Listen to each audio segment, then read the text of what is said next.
Hello guys, मैं योगेश्वर। आप देख रहे हैं द पैराडाइज एकेडमी।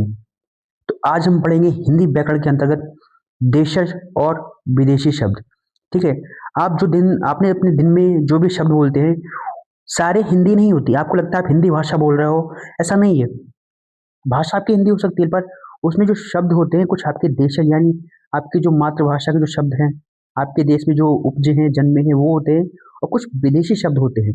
ठीक है, लेकिन आपको पता नहीं चलता है। ठीक है, क्योंकि वो हमारे रोजमर्रा की जिंदगी में इतने ज्यादा घुल चुके चुके हैं कि हमें पता ही नहीं चलता कि कौन से हमारे खुद के शब्द है और कौन से हमारे विदेशी शब्द है। ठीक है, चलिए उसी को आज हम जानेंगे। ठीक, चलिए शुरू करते हैं। पहला सवाल देखिए, शब्द किसे कहते हैं। शब्द आप ये जानते होंगे, जो जैसे कि हमारा जो वाक्य होता है उसमें कई सारे शब्द होते हैं।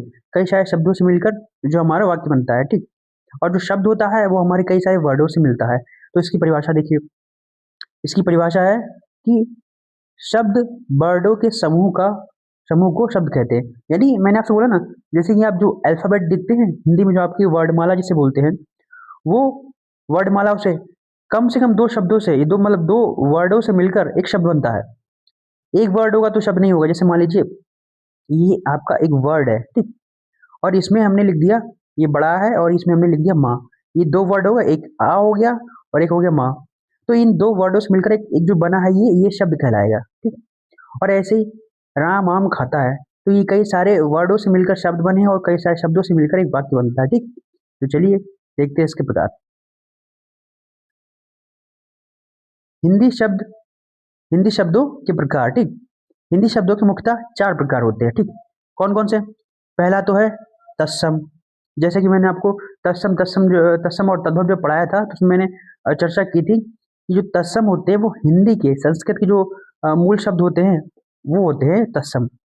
और तद्भव जो आप हिंदी के शब्द बोलते हैं जो वर्तमान समय में चल रहे हैं, तो तद्भव वो होते हैं जो तत्सम से निकले हुए होते हैं, वो तद्भव कहलाते हैं। देशज और विदेशी, ये चार प्रकार होते हैं शब्दों के। अब हम दो तो पढ़ चुके थे, तत्सम और तद्भव।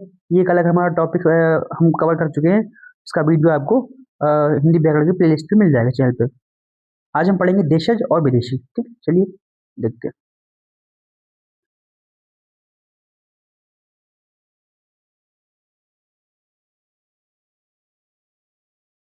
सबसे पहला है देशज शब्द। ठीक है, ये क्या होते हैं समझिए, इसकी परिभाषा देखते हैं। जो शब्द संस्कृत प्राकृत से ना होकर लोक भाषा से सीधे बने हो उन्हें देशज शब्द कहते हैं। ठीक है, जैसे हम आज आम मूल बोलचाल की भाषा में आज जो शब्द बोलते हैं, और जो प्राचीन काल में जो भाषा चलती थी राजाओं के समय, अशोक के समय, वो भाषा अलग थी। तो वो जो भाषा थी अशोक के समय चलती थी, जो आम जनता बोलती थी वो कहती थी, वो जो शब्द उनमें जो प्रयोग करते थे वो शब्द कहलाएंगे तत्सम। और हम जो आज बोलते हैं वो तद्भव, जो शब्द है। भाषा की बात नहीं कर रहा हूँ, शब्दों की बात कर रहा हूँ। ठीक है, चलिए इसका उदाहरण देखते हैं।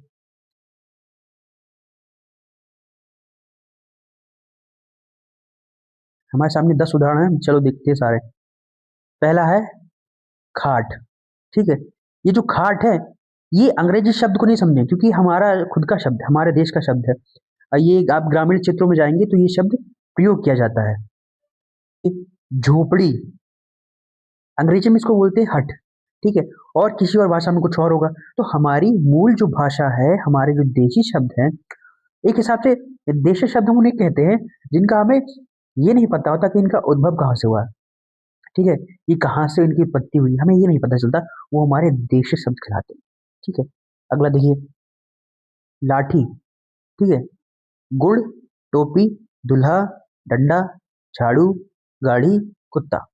ठीक है, ये सारे जो शब्द हैं, ये सारे शब्द हमारे देश शब्द कहलाते हैं। क्या कहलाते हैं, देश शब्द कहलाते हैं ये सारे शब्द। ठीक है, क्या कहलाते हैं, देशज कहलाते हैं, देशज। ये हमारे खुद के देश के हैं, लेकिन हमें ये नहीं पता इनका उत्पत्ति कैसे हुई, कहाँ से हुई, इनका जो मूल अर्थ है वो हमें नहीं पता कहाँ से। लेकिन इनका हम प्रयोग बहुत करते हैं, और ग्रामीण क्षेत्रों में आप जाएंगे, जो मूल लोग होते हैं वो ग्रामीण क्षेत्र के लोग होते हैं, और वो इनका बहुतायत में प्रयोग करते हैं। ठीक है, लेकिन हमें इनका वैज्ञानिक जो है साक्ष्य नहीं मिलता, ये कहाँ से मतलब इनकी उत्पत्ति हुई। ठीक है, ये कहलाते हैं देशी शब्द।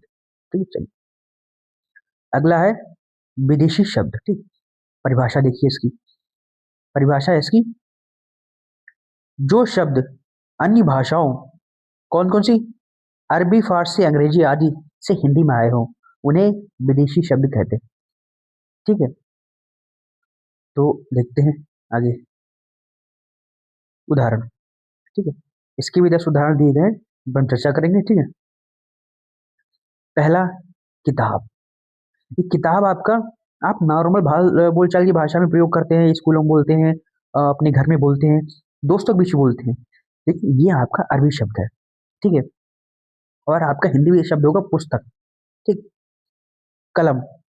कलम का ये एक अरबी शब्द है, अंग्रेजी में इसको पेन बोलते हैं। ठीक है, और अगर पेन आप लिखते हैं तो वो आपका अंग्रेजी है, यानी विदेशी। कुर्सी, ये फारसी शब्द है। और आपका कानून, कानून अरबी शब्द है। ठीक है, अदालत, अरबी शब्द। ये आप शब्द देख रहे होंगे, आपको हैरानी हो रही होगी, क्योंकि आप इसको आम बोलचाल की भाषा में प्रयोग करते हैं। साबुन, डेली जो आप साबुन यूज करते हैं, वो विदेशी शब्द है, अरबी शब्द है। अखबार। ठीक है, देखिए जो अरबी शब्द होते हैं उनको ज्यादातर को पहचानने की प्रक्रिया ये होती है, मतलब जो ट्रिक होती है, जैसे ये देखिए, ये आपका लिखा हुआ है कानून, कानून। ये जो बिंदी आप देख रहे हैं ना, ये ज्यादातर लगी होती है नीचे। ये फारसी शब्दों में आपको दिखलाई पड़ती है, फारसी और अरबी शब्दों में, कुछ शब्दों में दिखलाई पड़ती है, हर जगह नहीं। तो जो मुस्लिम बच्चे होते हैं, जो उर्दू पढ़ रहे होते हैं, सब्जेक्ट जिनका होता है, वो इनको काफी अच्छे से पहचानते हैं। ठीक है, इतना आप ध्यान रखिएगा। और अगला देखिए, अगला है डॉक्टर। डॉक्टर साहब, doctor Khurana, doctor Chaturvedi, doctor Mishra, ये सब जो वर्ड्स आते हैं ना, ये जो डॉक्टर शब्द है, चाहे वो आपका चिकित्सा करने वाला हो, चाहे वो पीएचडी वाला डॉक्टर हो, ये डॉक्टर शब्द आपका अंग्रेजी से आया है। ठीक है, स्कूल, हिंदी में बोलते हैं विद्यालय, स्कूल अंग्रेजी शब्द है, लेकिन हमारे लिए एक आम बोलचाल की भाषा हमने शब्द को इतना प्रयोग कर लिया है, विदेशी शब्द को, कि हमें लगता है हमारा स्वयं का शब्द है, हमारा, हमारे देश का शब्द है। स्कूल, मैं स्कूल जा रहा हूँ, पूरा देखिए, पूरा जो वाक्य है वो हिंदी में है, मैं स्कूल जा रहा हूँ, लेकिन जो शब्द, एक शब्द जो है खाली स्कूल, वो विदेशी है। तो हमें लगता है हम हिंदी बोल रहे हैं, आप हिंदी नहीं बोल रहे हैं। पुलिस अंग्रेजी शब्द। और देखिए, गेट अंग्रेजी शब्द, बाथरूम अंग्रेजी शब्द। ठीक है, और अ, कप अंग्रेजी शब्द। और और भी ऐसे कई सारे शब्द हैं जिनको आप नॉर्मल बोलचाल की भाषा में प्रयोग करते हैं। ठीक है, स्टेशन, स्टेशन आपका विदेशी शब्द है, ये आपका अंग्रेजी का शब्द है। ठीक है, तो आप ऐसे शब्द कमेंट कीजिए जो आप नॉर्मल बोलचाल में बोलते हैं और आपको लगता है कि वो विदेशी शब्द है, या आपको, आपको अगर थोड़ी सी भी जानकारी है कि वो विदेशी शब्द है, तो नीचे कमेंट करिए अपने। ठीक है, देखते हैं आप कितने पकड़ पाते हैं। अब ट्रिक्स देखिए, बहुत ही बेहतरीन ट्रिक्स बताई गई यहाँ पर। देखिए, देशी शब्द, देसी बोलचाल। अगर आप गाँव में जाते हैं, आपको देशी शब्द नहीं सुना है, आप ग्रामीण क्षेत्रों में जाइए, ग्रामीण क्षेत्रों में ऐसे ऐसे शब्द आपको सुनने मिलेंगे जो आपने कभी सुने नहीं है। तो वो शब्द जो है वो देशी शब्द है, उनको आप नोट कर लीजिए।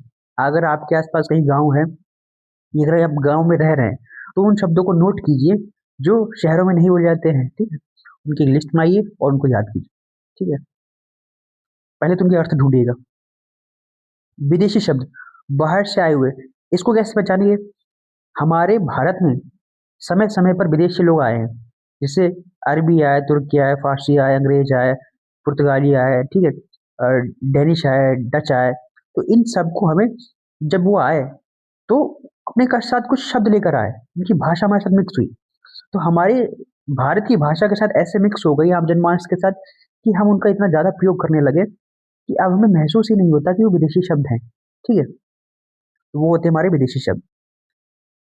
अब एग्जाम्स के हिसाब से जो हम टिप्स इसमें बात करेंगे। ठीक है, एग्जाम्स के मामले जो कुछ टिप्स होती है, पहला तो देखिए,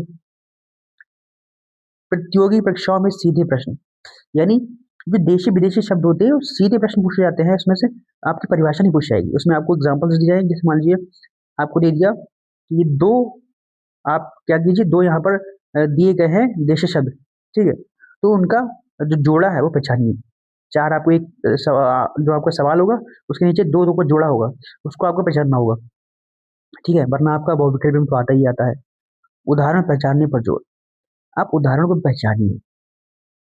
उदाहरण को पहचानने का मतलब आप जितने ज़्यादा उसको पढ़ेंगे, ठीक है, तो उतना ही ज़्यादा आपको इसका रिवीजन होगा, आपको समझ में आएगा कि कौन से देशी शब्द है, कौन से विदेशी शब्द है। तो सबसे ज़्यादा आप इसको पढ़िए, यही ट्रिक है और ज़्यादा कोई ट्रिक नहीं है इसकी, ठीक है।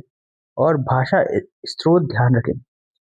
हम जब बोलते हैं तो हमें थोड़ा-सा एहसास होता है, अगर हमने पढ़ा हो परिभाषा को, तो हमें थोड़ा-सा एहसास होता है कौन-सा शब्द विदेशी, कौन-सा हमारा। विदेशी में आप सारी भाषा नहीं ढूँढ पाएँगे कि कौन-सा फ़ारसी है, कौन-सा पुर्तगाली है, कौन-सा फ्रेंच है, लेकिन थोड़ा-सा आभास होता है कि विदेशी है। तो देशी शब्द तो पहले ही अलग हो जाते हैं, देशी शब्द को आप पहचान सकते हैं। देशज अलग हुए, विदेशी से अलग हुए। अब विदेशज में जब आप पढ़ेंगे विदेशी विदेशी शब्दों की लिस्ट बनाकर, तो फिर उनमें बारीकी से जब पढ़ेंगे तभी जान पाएँगे कौन से फ्रांसीसी हैं, कौन से मतलब फ्रेंच शब्द हैं, कौन से अरबी शब्द हैं, कौन से फ़ारसी शब्द हैं, ठीक है? जब पढ़ेंगे तब, ठीक है?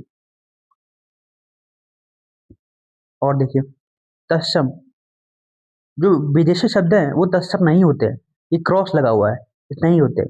मतलब देशज is equal to not is equal to तत्सम, मतलब देशज को तत्सम आप ना समझें, तत्सम अलग होते हैं, लेकिन देशज का हमें पता ही नहीं भैया निकले कहाँ से, आए कहाँ से? तो देशज तत्सम के बराबर नहीं होते हैं, आप ये मत मान के चलिएगा कि देशज तत्सम होते हैं। और विदेशी शब्द, हाँ, विदेशी शब्द साफ दिया गया है कि अरबी, फारसी, अंग्रेजी होते हैं, ठीक? और भी कई भाषाओं के शब्द हम प्रयोग करते हैं, लेकिन अरबी, फारसी, अंग्रेजी के हम सबसे ज़्यादा शब्द प्रयोग करते हैं, ठीक है? आम बोलचाल की भाषा में। तो आज के लिए इतना ही, ठीक है? अगर देशी और विदेशी शब्द से रिलेटेड आपका कोई भी प्रश्न है, कुछ भी समझ में नहीं आया, तो आप अपना सवाल कमेंट कीजिए। और अगर कुछ ऐसे शब्द आप जानते हैं, जो आपके पर्टिकुलर एरिया में बोले जाते हैं, ठीक है, आपको ऐसा लगता है, तो उनको कमेंट कीजिए, ठीक है? और मिलते हैं नेक्स्ट वीडियो में एक और नए टॉपिक के साथ। आज के लिए इतना ही, चलिए, ठीक।